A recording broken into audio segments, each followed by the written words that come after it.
Hoje aconteceu algo que foge completamente do padrão que estamos acostumados a ver na indústria do K-pop. Em um cenário onde cada palavra costuma ser medida, cada gesto é ensaiado e cada aparição pública passa por camadas de preparação, tivemos um momento raro, quase cru, que lembrou a todos nós que, por trás do palco, existe uma pessoa real. Não foi um anúncio oficial, não foi um teaser, não foi um lançamento estratégico, foi uma live espontânea. Foi um artista sentado com pessoas próximas, falando sem roteiro, sem edição e sem a preocupação de parecer impecável o tempo inteiro. E talvez justamente por isso tenha sido tão marcante. A cultura dos idols sempre construiu uma imagem de perfeição quase inalcançável. Espera-se que eles sejam disciplinados, exemplares, emocionalmente estáveis, sempre sorrindo e transmitindo segurança. Qualquer falha vira manchete, qualquer deslize vira debate. Nesse contexto, ver alguém simplesmente admitir o que sente, reconhecer o próprio passado e expor vulnerabilidades é algo que quebra um padrão silencioso que domina a indústria há décadas. E foi exatamente isso que aconteceu. Não houve performance, houve honestidade, não houve discurso preparado, houve pensamento surgindo no meio das frases, pausas cheias de significado e reflexões que pareciam estar sendo organizadas ali, diante de milhares de pessoas.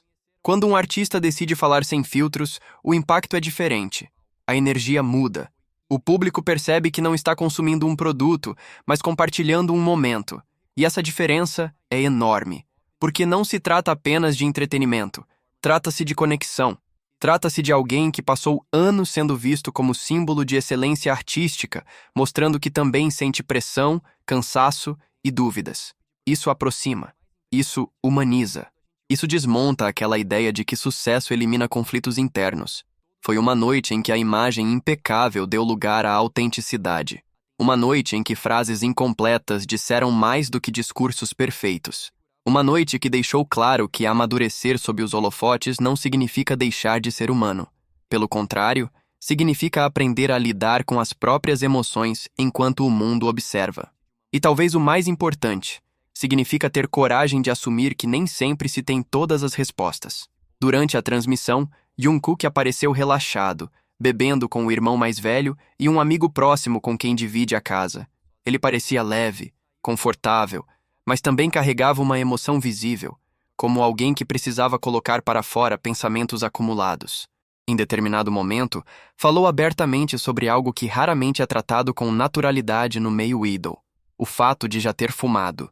Disse que não fuma mais, que se esforçou para parar e questionou por que não poderia falar sobre isso sendo um homem de 30 anos. Essa declaração simples carrega um peso enorme dentro de uma indústria que costuma evitar qualquer associação que possa manchar a imagem limpa de seus artistas. Ele deixou claro que reconhece o próprio passado e que não sente vergonha dele. Comentou que talvez a empresa reagisse de forma desconfortável ao ouvir certas falas, mas ainda assim escolheu ser transparente. Ao longo da live, repetiu várias vezes que não sabia exatamente como explicar o que sentia. Disse que estava confuso, que estava cansado, que pensava demais. Fevereiro foi um mês extremamente intenso para ele, cheio de compromissos, a ponto de não conseguir descansar adequadamente, nem cuidar de si mesmo como gostaria.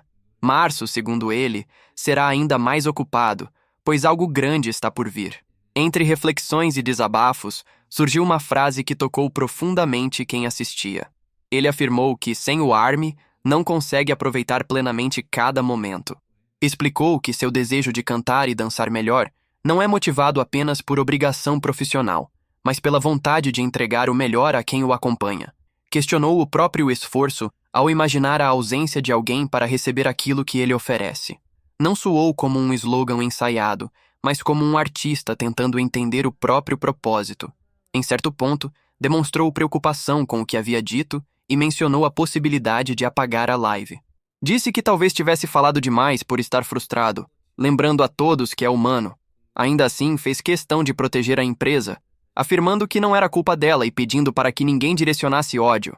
Essa postura mostrou maturidade e consciência. Não foi um ato de rebeldia, mas um momento de introspecção pública, imperfeito e genuíno. O que ficou daquela noite não foi escândalo, mas a imagem de um homem tentando equilibrar expectativas, responsabilidades e sentimentos. Um artista que cresceu sob os holofotes e que, mesmo assim, busca viver com autenticidade. Apoiar significa compreender esses momentos sem transformar vulnerabilidade em ataque. Significa reconhecer que crescimento envolve erros, ajustes e reflexões.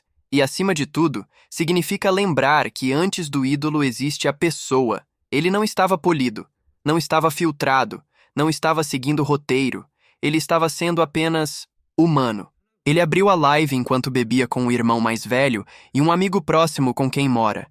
Estava com um rosto leve, sorrindo, aparentemente tranquilo, com aquele brilho natural que a gente conhece, mas também dava para perceber algo diferente. Havia emoção ali, havia cansaço, havia pensamentos guardados há muito tempo querendo sair. E ele falou. Ele falou sobre fumar.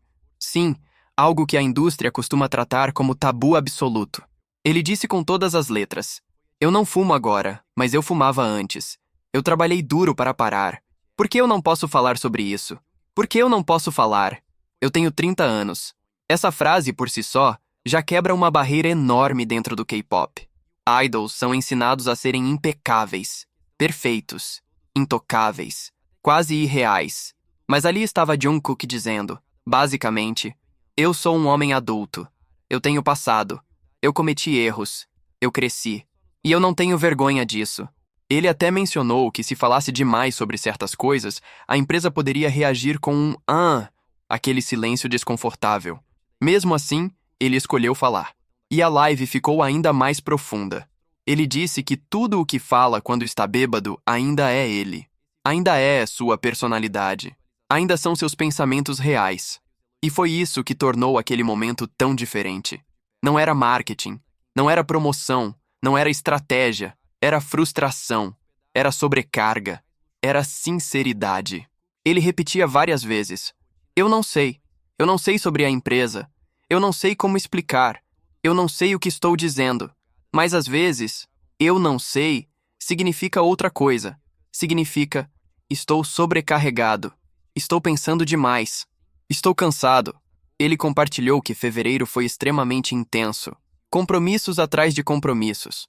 Ele não teve tempo para descansar direito, nem para ir ao dermatologista, nem para cuidar de si mesmo como deveria. E março será ainda mais cheio, porque algo grande está vindo. Ele está se preparando, refletindo, pensando profundamente sobre tudo. E então, ele disse algo que partiu o coração de muita gente. Se não houver a ARMY, eu não consigo aproveitar cada momento.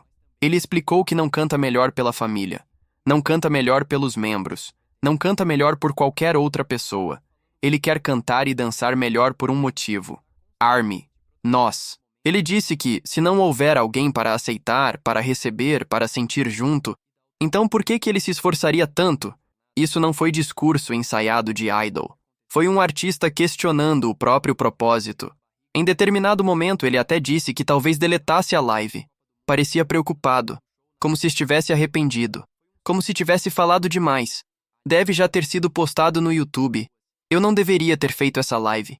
Acho que eu estava frustrado. Eu sou humano. Essa frase ecoa forte. Eu sou humano. Às vezes a gente esquece disso.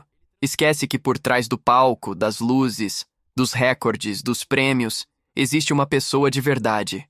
Com medo, com dúvidas, com inseguranças, com emoções confusas.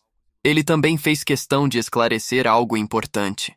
Mesmo mencionando a empresa, ele deixou claro que não era culpa dela. A empresa não tem culpa.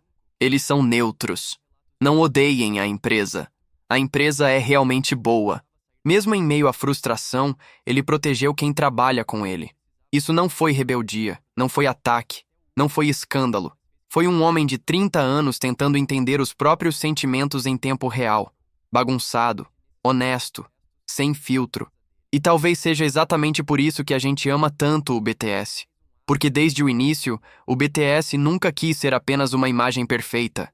Eles sempre falaram sobre vulnerabilidade, saúde mental, pressão, identidade, crescimento. E Jungkook mostrou, mais uma vez, que ele não quer ser um personagem impecável. Ele quer ser real. Ele quer viver com conforto. Quer falar com liberdade. Quer crescer. Quer melhorar. Quer ser melhor. E, acima de tudo, ele não quer perder as coisas que são preciosas para ele. Aqui no K-Pop Coreia, a gente fala sobre notícias, polêmicas, bastidores e momentos intensos. Mas acima de tudo, a gente fala sobre humanidade. Vamos apoiar ele e os meninos sem espalhar ódio contra ninguém. Nem contra a empresa, nem contra staff, nem contra qualquer pessoa envolvida. Apoiar não é atacar os outros. Apoiar é permanecer, é entender, é respeitar. Nós estaremos sempre aqui. Obrigada por assistir ao K-Pop Coreia.